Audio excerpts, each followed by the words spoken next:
হলদিয়াতে পালিত হলো কবিগুরুর জন্মদিন। শিশির বিন্দু দত্ত প্রাইভেট টিউটার। সে গান করে, কবিতা লেখে, ধূমকেতু ব্যান্ড চালায়, একটি পত্রিকাও সম্পাদনা করে।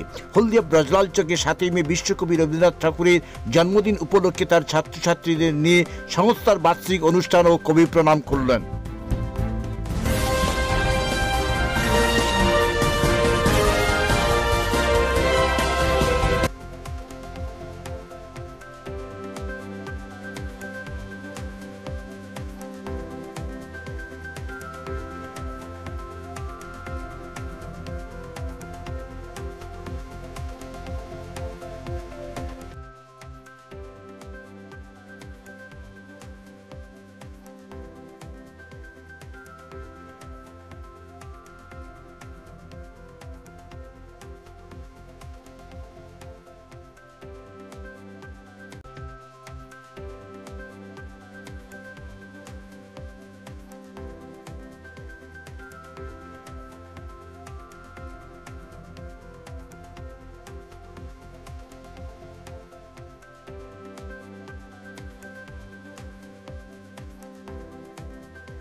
লাইনের বাইরে আমরা ডিরেকশন করছি। আগে আমরা খাওয়ার কুপন সংগ্রহ করতাম, এখন আমরা এভাবেই তো জীবন এগিয়ে যায়। সুতরাং কিছু বলার নেই, শুধু এইটুকু মানে কি বলবো, গানটা কিচ্ছু চাইনি আমি আজীবন ভালোবাসা ছাড়া, আমিও তাদের দলে বারবার মরে যায় যারা। নানা কিচ্ছু চাইনি আমি আজীবন ভালোবাসা ছাড়া, আমিও তাদের দলে বারবার মরে যায় যারা।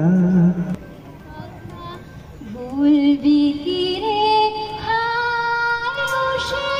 চোখের ব্যথা, প্রাণের কথা কি ভোলা যায়, পুরানো সেই দিনের কথা। বলবি কি রে চোখের ব্যথা, প্রাণের কথা ভোলা যায়, ভোলা যায়।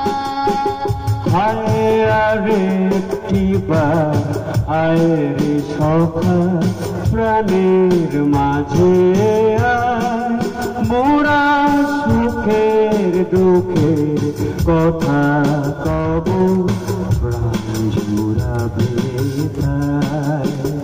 হায় আরে একটিবার আয় রে সখা প্রাণের মাঝে আয়, মোরা সুখে দুঃখের কথা কব প্রাণ জুড়াবে তাই। পুরানো স্মৃতির কথা ভুলতে ফিরে হাসি, চোখের ব্যথা প্রাণের কথা সে কি ভোলা যায়, সে কি ভোলা যায়, সে কি ভোলা যায়। অ্যাকচুয়ালি স্পিকিং আমাদের এটা হচ্ছে 21 বছর annual cultural function and prize giving ceremony.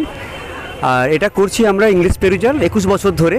সেটা রাবীন্দ্রিক এবং সকালবেলায় রবীন্দ্র চর্চা করি আমরা, এবং বিকেলবেলাতে আমাদের বিভিন্ন স্টুডেন্টসদের যে ট্যালেন্ট সেগুলোকে তুলে ধরার একটা প্ল্যাটফর্ম আমরা এখানে জাস্ট চেষ্টা করেছি। যেমনভাবে স্টুডেন্টরা আমাদের সঙ্গে সহযোগিতা করেছে সেইভাবে আমরা এভাবে অ্যারেঞ্জ করেছি এরকম একটা অনুষ্ঠান। এটা হয়তো একটা ছোট গাছ থেকে একটা মহিরুহে রূপান্তরিত হয়েছে। স্টুডেন্টরা কী কী শিখে? এখানে অনলি ইংলিশ থেকে আমি ইংলিশটাই পড়াই, কিন্তু তার সাথে সাথে আমি ওদের কালচারাল যে ট্যালেন্টগুলো সেগুলোকে আমি জাস্ট উস্কে দিই যে তোরা গান জানিস, তোরা গিটার বাজাতে জানিস, তোরা ড্রাম বাজাতে জানিস, সুতরাং এরকম একটা অনুষ্ঠান কেন তোরা অ্যারেঞ্জ করতে পারবি না। আমার হচ্ছে বিষয় আমি জাস্ট একটু মোটিভেশনের কাজ করি বা ইগনিশনের কাজ করি, বাকি ওরাই করে, আমি শুধু জাস্ট নিমিত্ত মাত্র। সকাল থেকে প্রভাত ফেরি করলেন? সকাল থেকে প্রভাত ফেরি করেছি। আর কি কি অনুষ্ঠান করলেন? সকাল থেকে প্রভাত ফেরি করার সঙ্গে সঙ্গে রবীন্দ্র চর্চা করেছি, রবীন্দ্রনাথের গান, কবিতা এবং তাকে নিয়ে আলোচনা। এখানে আশিস মিশ্র উপস্থিত হয়েছিলেন, এখানে বিশিষ্ট আরও বিভিন্ন শিক্ষকরা এসেছিলেন।